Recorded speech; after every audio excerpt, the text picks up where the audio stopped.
että mihin päin suomen kieli kääntyy suussani tänään. Ensimmäinen Pietarin kirje. Minä jatkan nyt suoraan sieltä, missä Tuisku lopetti. Se ensimmäinen raamattotunti. Kuka muistaa täällä vielä, niin kuin millä raamatun paikalla hän lopetti? Vaikea kysymys. Ei, se lopetti Jesajan kirja 6. luku. Se paikka, missä Jesaja saa kohdata Jumalan pyhyyttä temppelissä ja murtuu täysin siellä. Minä aloitan nyt ensimmäinen Pietarin kirjeestä ensimmäisestä luvusta ja jakeesta 13 eteenpäin. Hyöttäkää siis mielenne ja olkaa raittiita. Pankaa täysi toivonne siihen armoon, joka teille annetaan Jeesuksen Kristuksen ilmestymisessä. Olkaa niin kuin kuuliaiset lapset, älkääkä mukautuko niiden himojen mukaan, joissa te ennen tietämättömyytenne aikana elitte. Tulkaa sen sijaan kaikessa vaelluksessanne pyhiksi, niin kuin teidän kutsujannekin on pyhä. Onhan kirjoitettu, olkaa pyhät, sillä minä olen pyhä. Pietarin kirjeet ovat täynnä käskymuotoja. Oletteko te huomanneet? Ensimmäisessä kirjeessä niitä on vissiin melkein 80. Ja tämä on nyt käskymuoto. Tulkaa sen sijaan kaikessa vaelluksessanne pyhiksi. Ja jos joku sanoo tulkaa, eiköhän se on kutsu. Tulkaa pyhiksi. Että tämä raamattotunnin aihe tulee nyt olemaan, että me olemme kutsutut pyhyyteen, kutsutut tulemaan pyhiksi.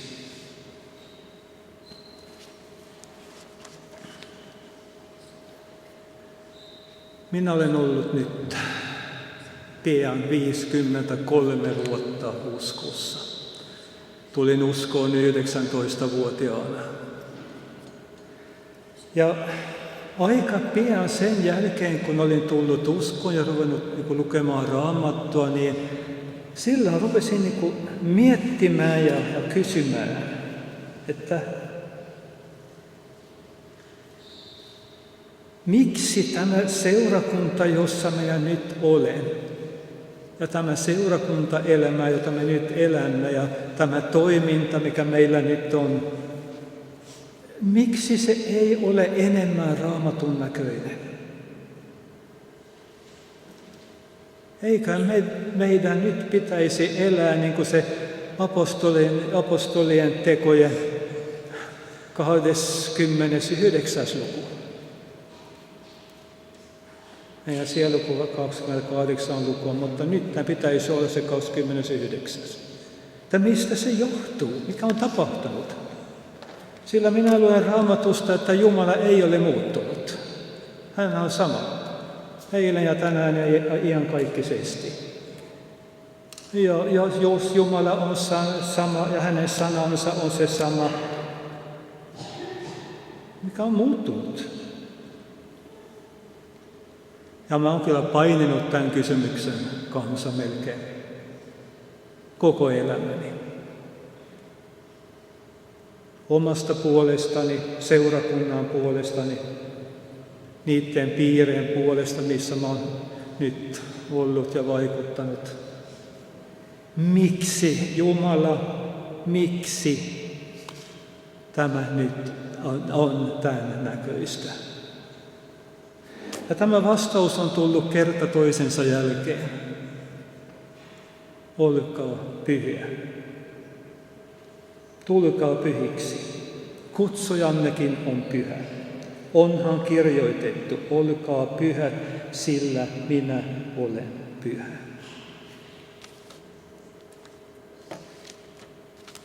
Joo.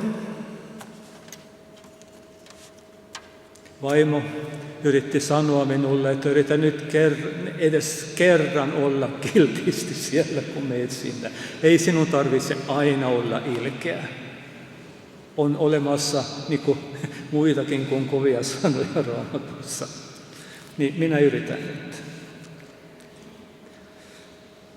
Viime sunnuntaina. Mikä päivä oli silloin? Halleluja. Helluntaipäivä oli silloin. Joskus helluntaipäivää sanotaan seurakunnan syntymäpäiväksi. Seurakunta, joka syntyi tuulessa ja tulessa. Ja kun nyt puhumme Pyhästä Hengestä, kenestä puhumme? No, se oikea oppinen vastaus on tietenkin, mehän puhumme Jumalasta. Ja näinhän se on. Mutta mikä on ennen kaikkea Pyhän Hengen omaisuus? Mikä määrää kaiken, mitä Pyhä Henki on ja tekee? Hän on pyhä.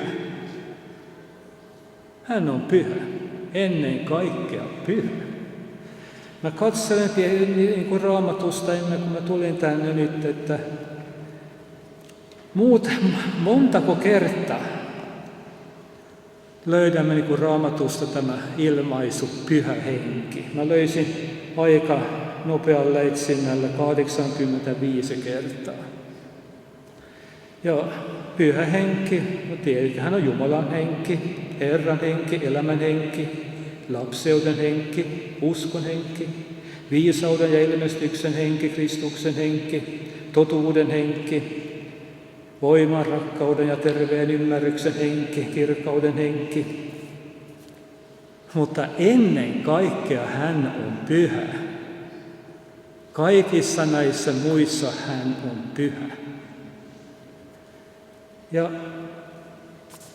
tämä Pyhä Henki on meille annettu lohduttajaksi, auttajaksi, neuvonantajaksi, voimaksi.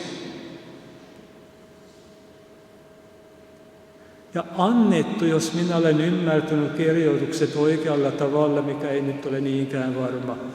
Jumalan tarkoitus on, että me olisimme yhteistyössä Pyhän Hengen kanssa. Hän ei vaan tule tekemään ja me istumme vierellä katsomassa, vaan Jumalan ajatus, että me olisimme Kristuksessa, hänen henki olisi meissä ja se yhteistyö, sen yhteistyön kautta evankeliumi leviäisi maailmassa, Jumalan valtakuntaa leviäisi maailmassa. Mutta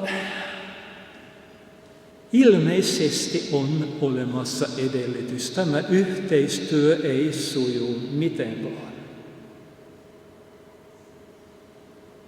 Olkaa pyhät, sillä minä olen pyhä, sanoo Herra.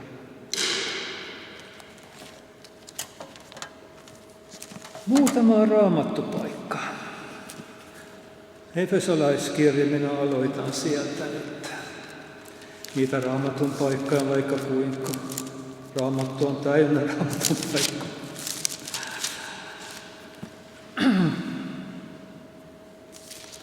Ja täällä on nyt sellainen paikka, mitä mä oon ajatellut. 4. luku, Efesolaiskirja, jakeesta 26. Vihastukaa, mutta älkää tehkö syntiä. Älköön aurinko laskeko vihanne yli. Älkää antako tilaa paholaiselle, joka on varastanut, älköön enää varastako, vaan pikemminkin tehköön työtä ahkeroiden käsillään sitä, mikä on hyvää, niin että hänellä olisi antaa tarvitsevalle. Älköön suustanne lähtökö mitään sopimatonta puhetta, vaan ainoastaan sellaista, mikä on hyvää, tarpeellista ja rakentavaa, mieluista niille, jotka kuulevat. Älkää tehkö murheelliseksi Jumalan pyhää henkeä, joka on annettu teille sinetiksi lunastuksen päivää varten. Kaikki katkeruus, kiukku, viha, huuto ja herjaaminen, kaikenlainen pahuus olkoon pois teistä. Olkaa toisianne kohtaan ystävällisiä ja hyväsydämisiä ja antakaa toisillenne anteeksi, niin kuin Jumalakin on Kristuksessa antanut teille anteeksi. Älkää tehkö murheelliseksi Jumalan pyhää henkeä.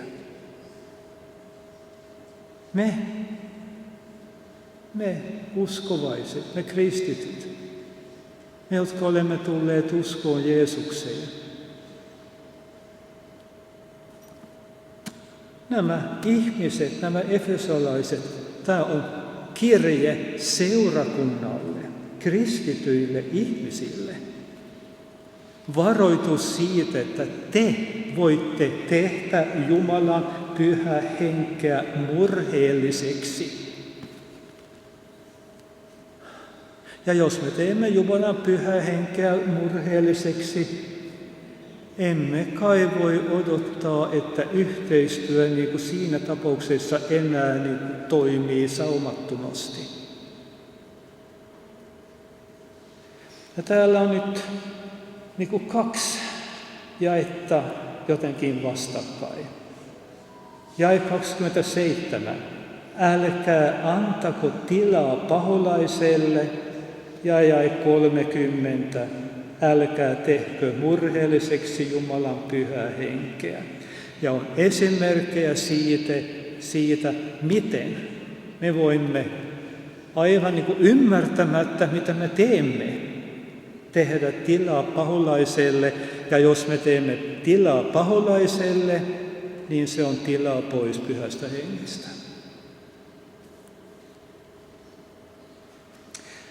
Kaikki katkeruus, kiukku, viha, huuto ja herjaaminen. Muistan nyt pienen kertomuksen, oliko se baptistiseurakunta muistaakseni, ja siellä oli vanhemmistovelje koolla, tai ehkä se oli helluntai-seurakunta. Mutta kuitenkin he olivat koolla ja he lukivat Raamattua yhdessä ja juuret niin kuin tämän paikan he lukivat. Ja sitten yksi mies siinä sanoi, no minä olen pannut pois kaikki katkeruus ja kiukku ja viha. Ja eräs toinen siellä tuumasi, että no ei kai se nyt niin helppoa voi olla panna pois kaikki kiukku ja viha. Ja sitten tämä ensimmäinen mies tulistui ja löi nyrkinsä pöytään, että kuuletteko mitä mä sanon, minä olen pannut pois kaikki viha ja kiukku. Sitten vanha ja hiljainen vanhemmistoveli sanoi, minä luulen, että veli vihastui. Ei se niin helppoa ole. Ei se niin helppoa ole.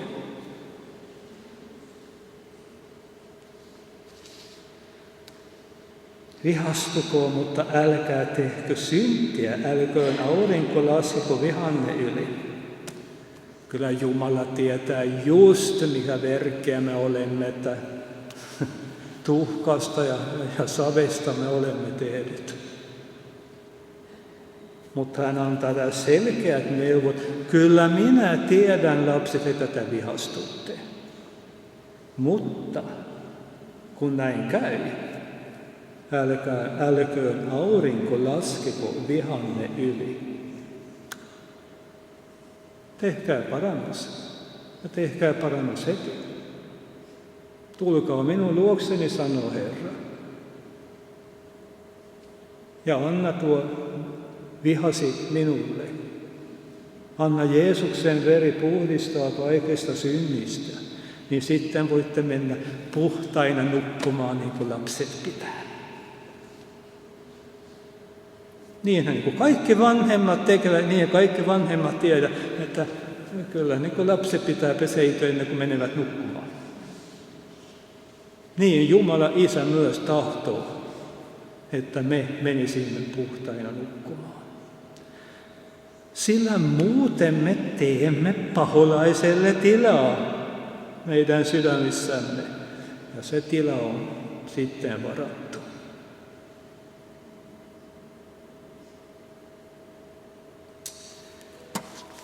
Ja täällä on sitten toinenkin paikka, toinen Timoteuksen kirje, jota mä oon ajatellut.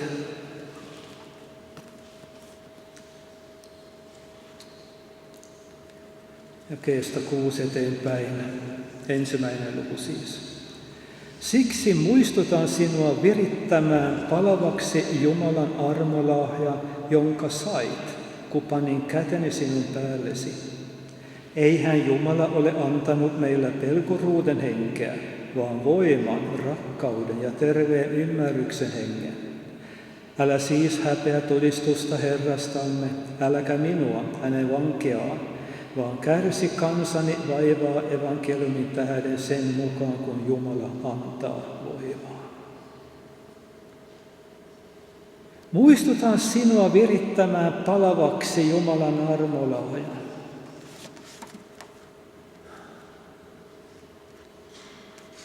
Timoteus oli Paavalin apulainen, Paavalin opetuslapsi. Oli kulkenut ympäri maa ja mantereet ja kuunnelleet Paavalin opetuksia, ollut mukana hänen työssään. Ja nyt Paavali on jättänyt hänet hoitamaan tämä efeseolaisten seurakunta, kun itse lähti muualle. Mutta mikä on tapahtunut? Miehen armolahja on ilmeisesti sammumassa. Muistutan sinua virittämään palavaksi Jumalan armolahjan.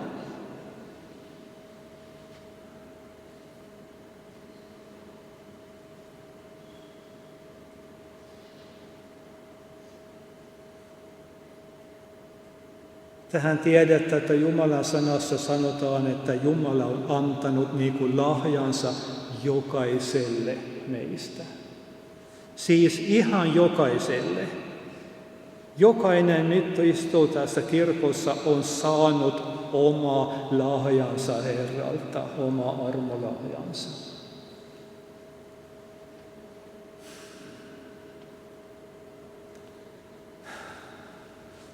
Miksi kukaan ei huuda halleluja ja aamen? Tämähän on ihmeellinen ja ihana asia.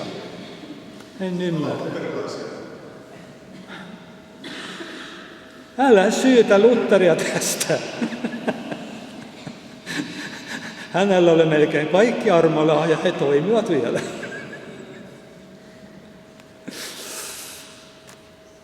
Joo. Mutta yleensä tämä on nyt asia, mikä on välillä vähän niin kuin mua ihmetyttänyt. Onko se oikein? Ihmetyttää. Joo. Ja, okay. Kiitos. Että mä voin tulla johonkin seurakuntaan. Mä voin julistaa evankeliumi siitä, kuinka Jumala Kristuksessa on pelastanut meidät. Me on saanut tulla Jumalan lapsiksi. Meidät on siunattu kaikki taivaan armolahjoilla ja Jumalan hyvyydellä. Meillä on paikka niin kuin varattu taivaassa silloin, kun me lähdemme pois tästä Kyynelaaksosta.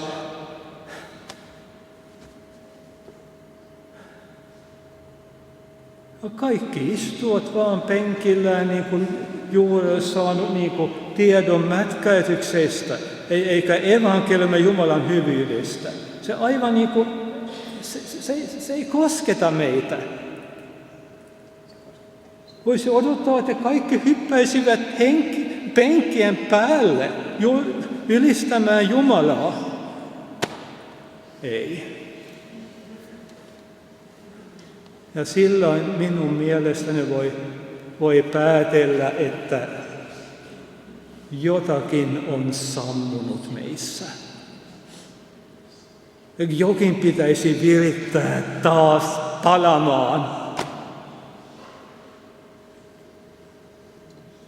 Sillä ei se ole Jumalan tahto, että näin on, eikä se meidänkään tahto ole. Sitten ei joku yksi enää jäljellä.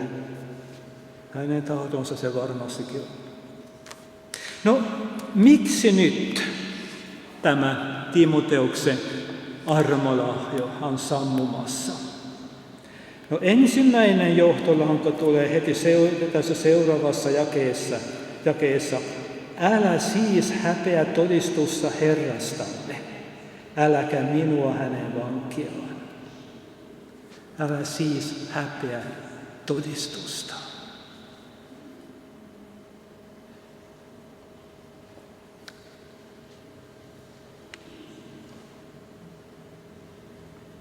Täytyy katsoa vähän tarkemmin, mikä tilanne oli tässä seurakunnassa. Seuraavassa luvussa täällä apostoli sanoo näin, jakeesta 16. Pysy erossa epäpyhistä ja tyhjistä puheista, sillä niiden puhujat menevät jumalattomuudessa yhä pidemmälle, ja heidän puheensa leviää kuin syöpä. Heitä ovat Hymenaios ja Filetos, jotka ovat eksyneet pois totuudesta sanoessaan, että ylösnousemus on jo tapahtunut. Näin he turmelevat joidenkin uskoa. Seurakunnassa on siis noussut esille ihmisiä, miehiä, jotka julistavat sellaisia oppeja, jotka ovat Jumalan sanan vastaisia, ovat ilmeisesti hyvin vahvoja henkilöitä. Ja he ovat Timoteus nuorena miehenä ja ilmeisesti vähän varovaisena miehenä on hiljentynyt tässä seurassa. Hän tietää kyllä, mikä olisi oikein, mutta hän ei uskalla vielä nousta puhumaan. Sillä hänen armolahjansa oli evankelista. Hänen armolahjansa oli evankeliumin julistaminen. Ja sellaisessa tilanteessa, missä kristityssä seurakunnassa tai kirkossa nousee esiin niin kuin johtohahmoja, johtavia miehiä, jotka rupeavat julistamaan vääriä oppeja ja yrittävät pakottaa muita seuraamaan heitä, eikä sitä raikasta ja puhdasta oppia, mikä apostolit ovat meille antaneet, niin silloin käy helposti niin, että aivan liian moni hiljenee. Ei uskalla enää puhua, ei enää uskalla nousta vastarintaan. Ja mikä silloin tapahtuu?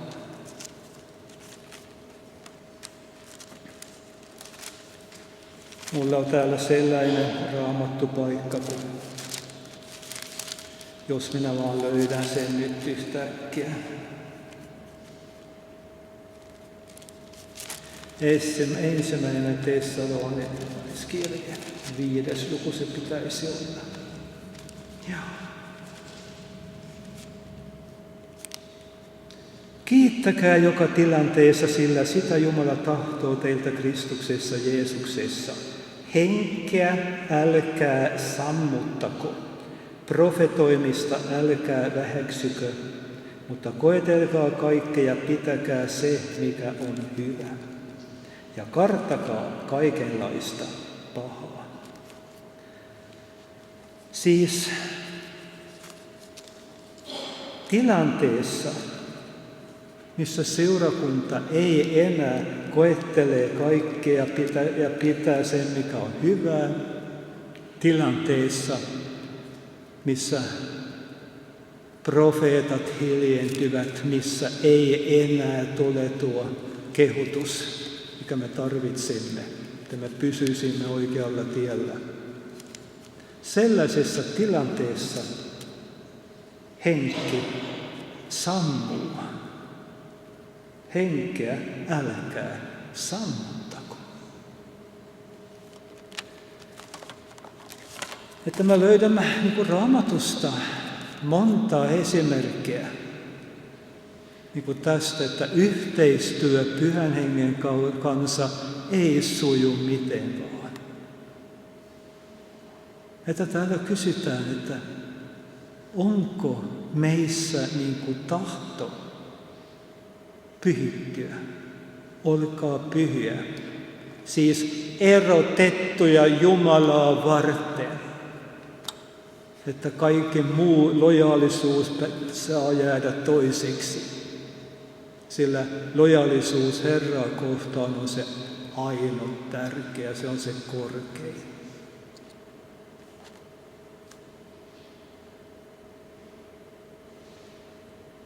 Me emme voi olla mieliksi sekä Jumalalle että maailmalle.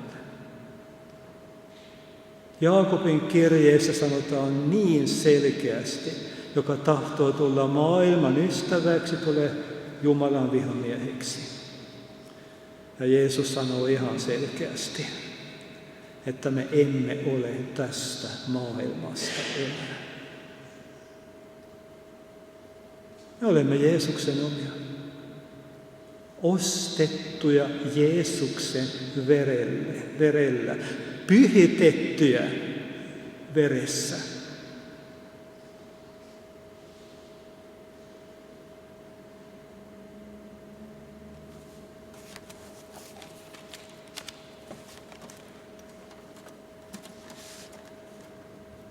Ja jos me emme ottaa nämä asiat vakavasti, että me emme enää ole omiamme, vaan me olemme Jeesuksen omia. Että päätösvalta meidän elämässämme kuuluu Jeesukselle eikä meille. Niin sitten seuraus voimme katsoa ensimmäinen korintolaiskirjeestä luvusta 11.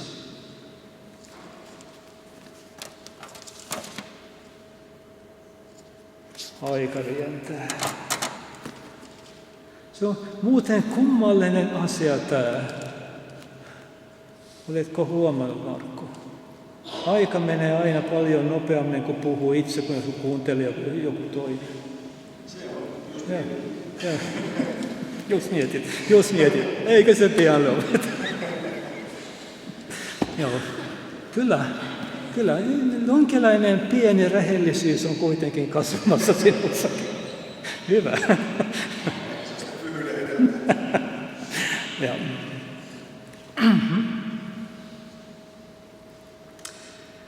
Aika pitkä teksti, mutta minä luen nyt vaan. Jakeessa 17 eteenpäin. Näin käskiessäni en kiitä teitä, koska kokoontumisenne ei tee teitä paremmiksi, vaan pahemmiksi.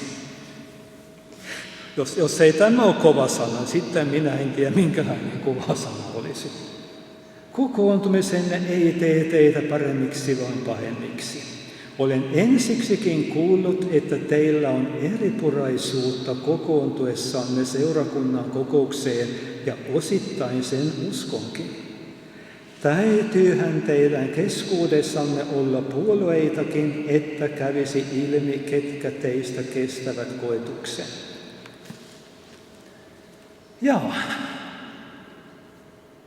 Ketkä meistä kestää koetuksen? Eikö se ole aika tärkeä asia, että me kestäisimme koetuksen? Ketkä meistä kestää koetuksen? No se käy tekstistä ilmi. Täytyyköhän teidän keskuudessanne olla puolueitakin, että kävisi ilmi, ketkä teistä kestävät koetuksen? Ne, jotka eivät liity mihinkään puolueeseen, ne kestävät koetuksen. Me tarvitsemme ne hengelliset kodit, mitä meillä on. Ne on Jumalan lahja. Halleluja. Mä oon hyvin kiitollinen siitä, että mulla on kotiseurakunta. Mutta jos minä muutan kotiseurakuntani puolueeksi, että tämä on parempi kuin muut paikat ja me olemme niin se ainut oikea ja niin poispäin. Ja rupeaa niin kuin katsoa väheksyvästi niin kuin muita seurakuntia, muita suuntia Kristuksen seurakunnassa. Jos minä unohdan se tosiseikka, että Jeesuksella ei ole kuin yksi seurakunta. Jos minä rupean kuvittelemaan, että tämä minun paikkani, se on se oikea Jeesuksen seurakunta. Silloin olen liittynyt puolueeseen ja sillä olen sitten ilmoittanut, että en kestä koetusta.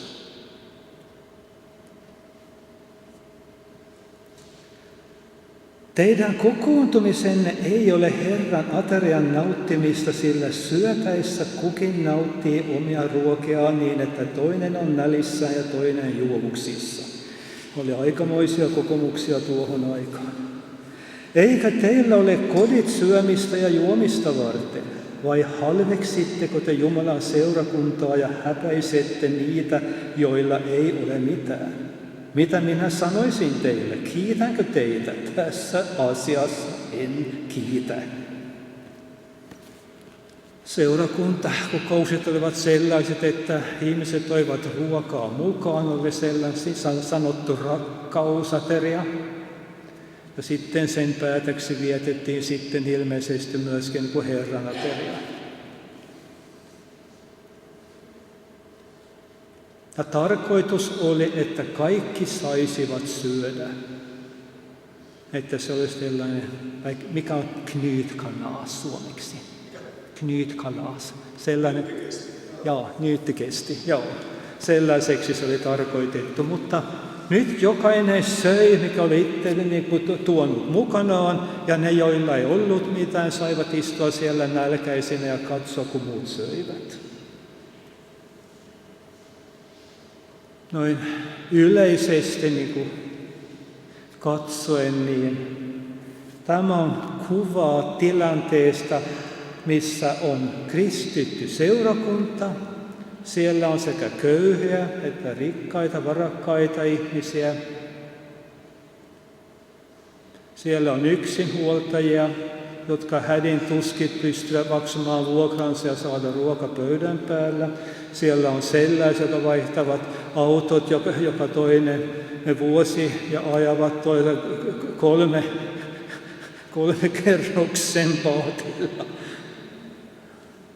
Uudet keittiösisusteet, vaikka vanhoissa ei ole mitään vikaa, eikä ajatustakaan siitä, että pikkusen me voisin sijoittaa näistä rahoista noille, joilla ei ole mitään.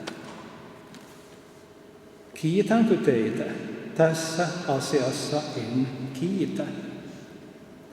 Mikä Jumalan pyhä henki ajattelee tällaisesta?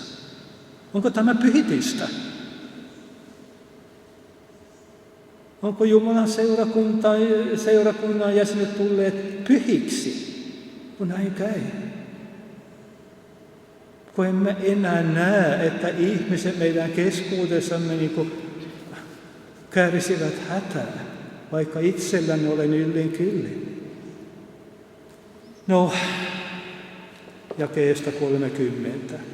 Sen vuoksi teidän joukossanne on paljon heikkoja ja sairaita, ja monet ovat nukkuneet pois.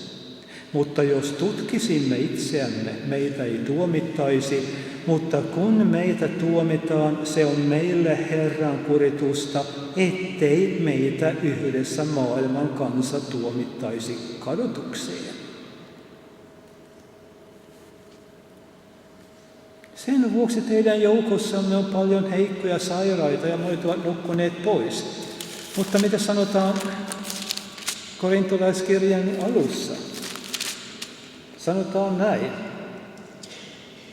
Jakeesta 6. Näin todistus Kristuksesta on vahvistettu teissä niin, ettei teiltä puutu mitään mistään armolahjasta odotessanne Herramme Jeesuksen Kristuksen ilmestymistä. Siellä ei puuttunut mitään mistään armolahjaa. Ja kuitenkin siellä oli sairaita ihmisiä. Paljon heikkoja sairaita ja muut ovat nukkuneet pois, mutta siellä oli parantamisen lahjoja. Ne eivät vaan toimineet tässä tilanteessa. He olivat sammumassa ja olisi ollut aika virittää niitä taas palamaan. Kyllä ne vielä oli. Herra ei kadu armolahjojaan, ne on vielä meillä. Mutta kysyttiin vaan täällä, että oletteko te valmiit tekemään parannusta? Silloin, sillä tavalla. Jos te aidosti tahdotte tulla pyhiksi niin kuin Herra on pyhä, silloin voitte taas virittää armolahjat palamaan, ne lahjat, mikä meillä jokaisella on. Ajatelkaa, minkälainen seurakunta meillä olisi, kun kaikki armolahjat, mikä täällä on jo annettu, myöskin rupisivat toimimaan. Se on ihmeellistä ajatella.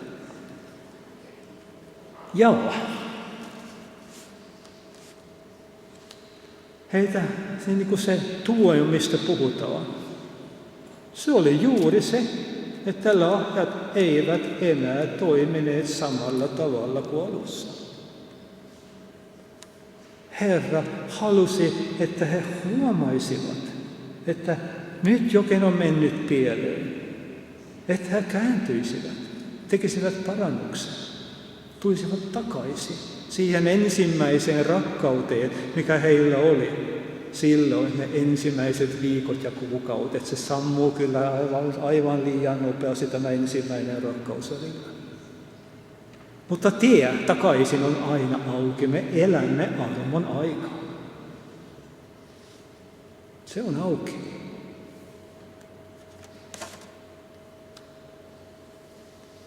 Jumalan osoite on vielä sama. Se ei ole muuttunut. Jumalan osoite.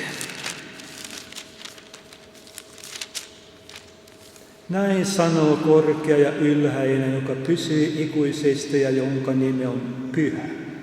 Minä asun korkeudessa ja pyhyydessä ja niiden luona, joilla on murtunut ja nöyrä henki, että minä virvoittaisin nöyreän hengen ja herättäisin eloon murtuneiden sydämen. Tämä oli se, mikä tapahtui Jesajalle.